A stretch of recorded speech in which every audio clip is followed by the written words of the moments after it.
नहीं, मैं कहूँगा पूरे भारत में जहाँ भी इस प्रकार की गतिविधियाँ होती उसकी आवश्यकता थी। पूरी आप थोड़ा पीछे चले जाएं, पूरी दुनिया में सनातन और हिंदुत्व की बात की जाती थी। इतिहास उठाकर देख लें, उसमें अध्ययन कर लें आप। आज पूरी दुनिया की बात छोड़े, भारत में भी क्या स्थितियाँ उत्पन्न कर दी जा रही है कि किस प्रकार से धर्म परिवर्तन किया जा रहा है।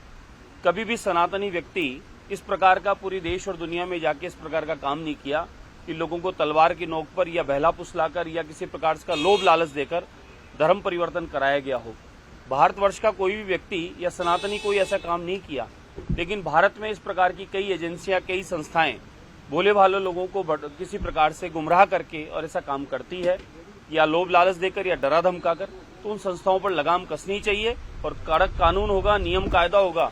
मैं मानता हूं इस प्रकार की गतिविधियां बिल्कुल बंद होगी।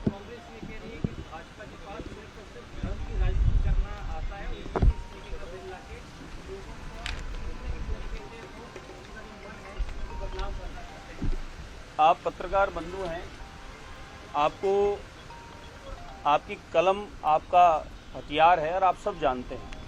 कांग्रेस कहती है और हम करते हैं। ये डाटा है मेरे सामने। ये डाटा वो है जो पिछले 18 महीने में काम हुए हैं। पिछले 18 महीने में जो काम हुए हैं ये डाटा है। और पिछली कांग्रेस में जो गहलोत जी की सरकार थी, कांग्रेस की सरकार थी और लूट की सरकार थी, घोटालों की सरकार थी, होटल में रहने वाली सरकार थी, उसके कार्यकाल में क्या काम हुए ये सामने बोलता है डाटा। ये आधिकारिक डाटा है, ये ऐसा नहीं है कि कोई ये हमने अपनी मर्जी से कहीं कुछ दिया हो।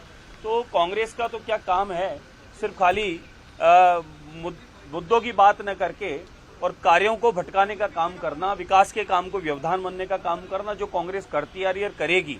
कांग्रेस ने कभी कुछ किया नहीं, पर आज ऐतिहासिक बजट राजस्थान सरकार में दूसरी बार आया और उसके बाद जो ऐतिहासिक काम हुआ, जनमानस का पूरा आशीर्वाद मिला और हम लोग उपचुनाव में भी ऐतिहासिक मतों से विजयी हुए।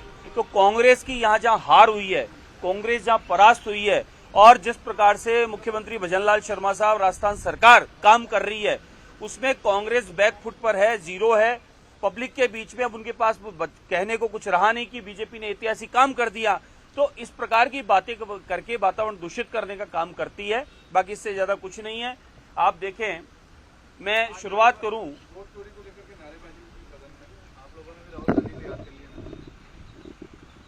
किसी समय में कांग्रेस खुद ये कहा करती थी कि कहीं कहीं मतदान डबल हो रहे हैं, ऐसा हो रहा है, वैसा हो रहा है।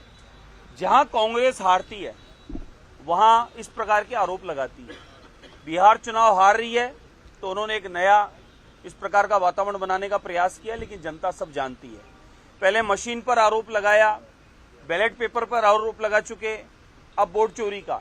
अगर कहीं फर्जी मतदान होते हैं या हो रहे हैं तो उसमें सबको लाभ है। कांग्रेस को खुश होना चाहिए कि मैं खुद गवाह हूं इस बात का। मेरी विधानसभा में कहीं 150-200 वोट गायब थे और कहीं वोट कम थे तो ज्यादा।